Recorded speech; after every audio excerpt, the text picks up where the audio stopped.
Hello friends, welcome back to my channel. तो आज का हमारा टॉपिक है फ्लोराब्यूटाफिनिनोन। फ्लोराब्यूटाफिनिनोन आपकी एक सब कैटेगरी होती है एंटीसाइकोटिक में। तो आज हम उसके सार के बारे में, स्ट्रक्चरल एक्टिविटी रिलेशनशिप, इसमें जो भी ड्रग्स आती हैं उनका स्ट्रक्चर, उनका केमिकल नेम, उनका डिस्क्रिप्शन, उनके यूजेस के बारे में आज हम पढ़ेंगे। तो सबसे पहले तो बात करते हैं सार ऑफ फ्लोराब्यूटाफिनिनोन्स के सार के बारे में। तो इसका बेसिक स्ट्रक्चर सबसे पहले जान लीजिए। बेसिक स्ट्रक्चर क्या है? हमने क्या किया, एक 6 मेंबर रिंग बनाई, उसमें नाइट्रोजन ऐड किया। लेफ़्ट साइड पे हम क्या कर रहे हैं, CH2 का होल N लगाया हमने, फिर हमने AR(X) लगाया। राइट साइड पे हम एक ऊपर AR1 लगा देंगे और नीचे क्या करेंगे, गामा ऐड कर देंगे। अब देख लीजिए में क्या क्या हो रहा है। सबसे पहला पॉइंट तो हमारा ये कहता है कि ड्रग की एंटीसाइकोटिक एक्टिविटी तभी शो होगी जब AR पे आपका एरोमेटिक सिस्टम आएगा। मतलब अगर हम AR पे क्या करते हैं, कोई भी एरोमेटिक रिंग लेकर आएंगे, एरोमेटिक सब्स्टिट्यूशन लाएंगे रिंग, तब आपकी ड्रग की एक एंटीसाइकोटिक एक्टिविटी शो होगी। AR पे हमें क्या करना है, एरोमेटिक रिंग लेकर आनी है। ठीक। दूसरा कहा कि एरोमेटिक रिंग जो लाओगे आप, वहाँ पे उस पर पैरा जो पोजीशन होती है, पैरा पोजीशन पे हम फ्लोरो ग्रुप लेकर आएंगे। क्या बोला मैंने? पैरा पोजीशन पे हम फ्लोरो ग्रुप लेकर आएंगे। हमने क्या बोला, AR पे हमें एरोमेटिक रिंग लेकर आनी है, तब एंटीसाइकोटिक एक्टिविटी शो होगी। और एरोमेटिक रिंग जो है उसमें पैरा पोजीशन पे क्या करेंगे, फ्लोरो ग्रुप लेकर आओगे, तब ड्रग की एक्टिविटी बढ़िया शो करेगी। दूसरा पॉइंट हमने ये कहा कि जो X है वहाँ पे कार्बोनिल ग्रुप रहेगा, तो एक ऑप्टिमल एक्टिविटी शो करेगी जैसी शो करनी चाहिए। लेकिन अगर हम X को हटा के कार्बन हो गया, हाइड्रोक्सिल ग्रुप हो गया या अराइल ग्रुप्स हो गया, ये सब लेकर आओगे तो ड्रग की एक्टिविटी बढ़िया शो करेगी, गुड एक्टिविटी शो करेगी। थर्ड पॉइंट कह रहा है कि अगर जो N है आपका, N पे अगर 3 होगा तो ड्रग की अच्छी एक्टिविटी, ऑप्टिमल एक्टिविटी शो करेगी। लेकिन अगर आप उसको कम कर देते हो या ज़्यादा कर देते हो, मतलब N पे अगर हम 2 ले आते हैं, आप इथाइल ले आओ, या N पे अगर हम 4 ले आए, मीन्स ब्यूटाइल ग्रुप लेकर आएँ, तो ड्रग की एक्टिविटी जो होगी वो कम हो जाएगी। N पे 3 होगा तो ऑप्टिमल एक्टिविटी, कम या ज़्यादा कर दोगे तो एक्टिविटी कम हो जाती है आपकी। फिर हमने नेक्स्ट पॉइंट कहा कि जो आपका नाइट्रोजन है, एलिफैटिक नाइट्रोजन जो होता है उसका होना ज़रूरी है। स्ट्रक्चर में एलिफैटिक नाइट्रोजन एटम का होना ज़रूरी होता है, तब आपकी ड्रग की एक्टिविटी शो होगी। हाईएस्ट एक्टिविटी तभी शो होती है जब ये नाइट्रोजन जो होता है वो रिंग के अंदर हो। अगर रिंग के अंदर साइक्लिक फॉर्म में नाइट्रोजन होगा तो एक आपकी क्या होगी, हाईएस्ट एक्टिविटी ड्रग की शो होगी। जैसे आप स्ट्रक्चर में देख रहे हो, रिंग के अंदर नाइट्रोजन है फ्यूज्ड फॉर्म में, तो ड्रग की एक्टिविटी हाईएस्ट शो होगी। फिर मैंने कहा कि जो AR1 है वो हमेशा एरोमेटिक होना चाहिए। AR1 क्या होगा आपका, एरोमेटिक होगा, मतलब साइक्लिक एरोमेटिक स्ट्रक्चर, बेंजीन वाला स्ट्रक्चर लेकर आना है हमें, तब ड्रग की एक्टिविटी शो होगी। गामा पोजीशन जो होती है वो क्या करती है, वेरी करती रहती है, चेंज करती रहती है। गामा पोजीशन चेंज करेगी, वो ड्रग की एक्टिविटी को असिस्ट आउट करती है। लाइक OH ग्रुप अगर हम गामा पे ले आते हैं तो क्या बोलता है, हेरोपेलिडोल नाम की दवा बन जाती है। और लास्ट पॉइंट है आपका कि पैरा फ्लोरो सब्स्टिट्यूशन ज़रूरी होता है ड्रग की अच्छी एक्टिविटी के लिए। एक बार और सुन लीजिए। फर्स्ट पॉइंट हमने ये कहा था कि AR जो है वहाँ पे क्या होना चाहिए, एरोमेटिक सिस्टम होगा, तब एंटीसाइकोटिक एक्टिविटी शो होगी। एरोमेटिक रिंग जो होगी उसमें पैरा पोजीशन पे हम क्या करेंगे, फ्लोरो ग्रुप को लेकर आएंगे, तब ड्रग की एक्टिविटी बढ़िया शो होती है।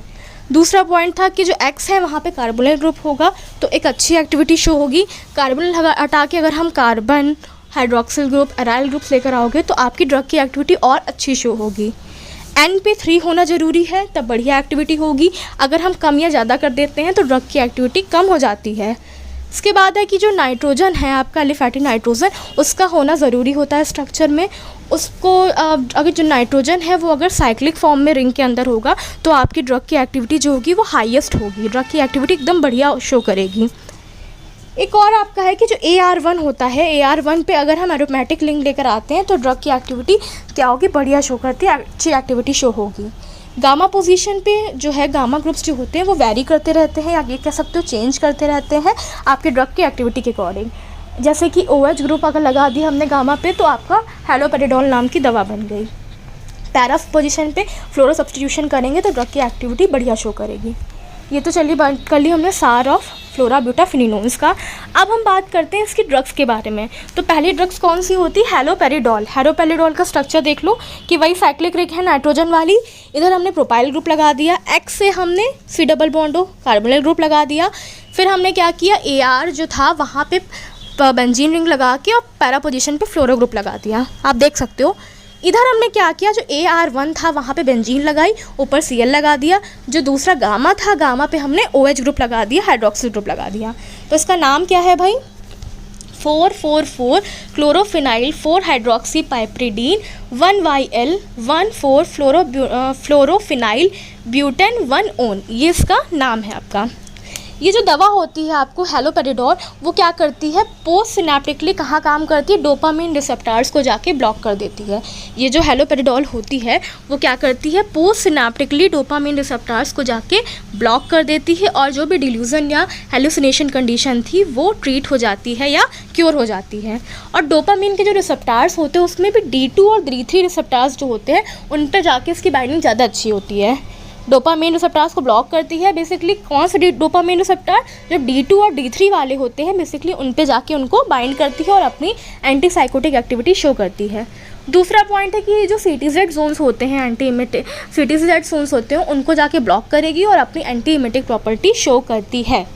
इनका use as a anti typical anti psychotic agent है, साइकोसिस में यूज़ करते हो, न्यूरोलेप्टिक यूज़ है इनका, और एंटी इमेटिक तो है ही कि वोमिटिंग में तो दवा दी जाती है। ये था हैलोपेरिडोल के बारे में। इसके बाद नेक्स्ट दवा आती है ड्रोपेरिडोल। ड्रोपेरिडोल का स्ट्रक्चर क्या होता है, सेम ऊपर जैसा ही है, बस हमने इधर वाला राइट साइड पे क्या किया, जो OH और बेंजीन वाला वो था वहाँ हटा के हमने ये बना दी रिंग। क्या है, एक आपकी पायरिडीन रिंग है, कार्बोनिल ग्रुप ऊपर ऐड है, नीचे बेंजीन लगा के Cl जोड़ दिया आपने, तो इसका नाम होगा 3 ब्रैकेट में 1,4,4 फ्लोरोफिनाइल 4 ऑक्सीब्यूटाइल 3,6 dihydro 2H pyrimidine 4YL 1H बेंजोइमिडाजोल 2 own, ये इसका नाम है। इसकी प्रॉपर्टी जो एलोपेरिडोल की होती है उसके जैसे सेम टू सेम प्रॉपर्टी पूरी है, बस चेंजेस कहाँ है कि वो ऊपर वाला जो था वो D2 और D3 दोनों को ब्लॉक कर रहा था, ये जो ड्रोपेरिडोल होती है वो खाली D2 रिसेप्टर्स को जाके ब्लॉक कर देती है। ये क्या करती है, खाली D2 रिसेप्टर्स जो होते हैं उनको जाके ब्लॉक कर देती है, साथ में CTZ जोन्स जो होते हैं उनको जाके ब्लॉक कर देती है अपना, और एंटी इमेटिक एक्टिविटी शो करती है। जो ऊपर वाले का काम था वहीं इनका भी काम होता है। इनका यूज़ ये है कि इसको as a pre anaesthetic neuroleptic agent के तौर पे यूज़ करते हो, एनेस्थाइज से पहले इनको यूज़ किया जाता है। As a anti emetic use करते हो, वोमिटिंग में यूज़ करते हो, एंटी एंजाइटी प्रॉपर्टी है, चिंता तनाव घबराहट में इसको दी जाती है। उसके बाद नेक्स्ट आपकी है रिस्पिरिडोन। रिस्पिरिडोन का स्ट्रक्चर देख लीजिए। रिस्पिरिडोन का नाम क्या होता है, 3,2,4,6 fluoro 1,2 benzoxazole 3YL piperidine 1YL ethyl 2 methyl 6,7,8,9 tetra hydro pyridyl 2,4 alpha pyrimidine 4 one, risperidone का ये नाम है। ये जो होती है रिस्पिरिडोन, ये क्या करती है, कहाँ एक्ट करेगी, तो सेरोटोनिन 5HT2 रिसेप्टर्स होते हैं वहाँ पे जाके काम करती है। सेरोटोनिन 5HT2 रिसेप्टर्स पे जाके एक्ट करेगी, साथ में D2 रिसेप्टर्स पे जाके बाइंड करती है और as a anti psychotic activity अपनी शो करती है। इनका यूज़ क्या होता है कि as a typical anti psychotic agent है। तो अभी तक जितनी हमने आपको ड्रग्स बताई ये सब फ्लूराब्यूटाफिनिनोन्स की ड्रग्स थी जितनी भी हमने आपको बताई। अब एक नेक्स्ट कैटेगरी आती है आपकी बीटा अमीनो कीटोन। ये एंटीसाइकोटिक में एक सब कैटेगरी थी, बीटा अमीनो कीटोन्स। उसकी एक दवा है आपकी मेलिंडोन हाइड्रोक्लोराइड। तो मेलिंडोन हाइड्रोक्लोराइड का स्ट्रक्चर देख लीजिए। इसका नाम क्या होता है, 3 ethyl 2 methyl 5 morpholine 4YL methyl 1,5,6,7 tetrahydro indole 4 one hydrochloride, ये इसका नाम होता है। इसका जो मोड ऑफ एक्शन है, ये काम कैसे करती है, ये दवा आपकी वही डोपामिन रिसेप्टर्स जो होते हैं D2 और D3 उनको जाके ब्लॉक करेगी। डोपामिन रिसेप्टर्स जो होते हैं उनको D2 और D3 दोनों को जाके ब्लॉक कर देती है, जिससे कि डोपामिन का जो एक्सेसिव सिक्रेशन था वो अब कम हो जाएगा ब्रेन में और एंटीसाइकोटिक एक्शन शो कर जाएगा। साथ में ये जो दवा होती है कोलिनर्जिक और अल्फा एड्रेनर्जिक रिसेप्टर्स जो होते हैं उन पे भी जाके बाइंड करती है और कोलिनर्जिक एक्शन और एड्रेनर्जिक एक्शन भी अपना देती है। इन रिसेप्टर्स पे भी बाइंड करती है जाके और अपना एक्शन देती है। तो इसका यूज़ क्या होता है, वही as a antipsychotic drug use है, साइजोफ्रेनिया में यूज़ करते हो, साइकोसिस कंडीशन में भी ये दवा यूज़ की जाती है, और साथ में अगर एग्रेशन है, एग्रेशन के ट्रीटमेंट में भी इसको आप यूज़ करते हो। मेलिंडोन हाइड्रोक्लोराइड को आप यूज़ करते हो। ये तो आपकी किसकी थी, बीटा अमीनो कीटोन कैटेगरी की दवा थी। लास्ट कैटेगरी आपकी आती है बेंजामाइड। बेंजामाइड भी इसकी सब कैटेगरी है एंटीसाइकोटिक की। इसकी एक मेडिसिन है आपकी सल्परिडीन। सल्परिडीन का स्ट्रक्चर देख लीजिए क्या होता है। इसके स्ट्रक्चर में जो नाम है देख लो, N1 ethyl pyrrolidine 2YL methyl bracket close 2 methoxy 5 sulfamoyl benzamide, ये इसका नाम होता है सल्परिडोन का। ये क्या दवा होती है, बहुत ही सेलेक्टिवली काम करती है। सेलेक्टिवली मतलब D2 रिसेप्टर्स जो होते हैं डोपामीन के, उनको जाके एंटागोनाइज कर देती है। D2 को ही खाली काम करती है, सेलेक्टिवली D2 पे ही काम करेगी, उसको ब्लॉक करेगी और अपनी एंटीसाइकोटिक एक्टिविटी शो करती है जाके। इनका काम क्या होता है, वही थेरेप्यूटिकली आप इनको यूज़ करते हो as a antipsychotic agent. Anti depressant भी इनका काम होता है, डिप्रेशन में भी ये दवा दी जाती है। और डाइजेस्टिव एड के तौर पे भी देते हो, मतलब डाइजेशन को बढ़ाने के लिए, एड आउट करने के लिए भी ये दी जाती है आपकी सल्परिडीन। तो फ्रेंड्स आज के लिए इतना ही। अगर आपको ये वीडियो अच्छी लगी तो इसे लाइक करिए, अपने फ्रेंड्स के साथ शेयर करिएगा। तब तक के लिए कीप लर्निंग, कीप लिसनिंग।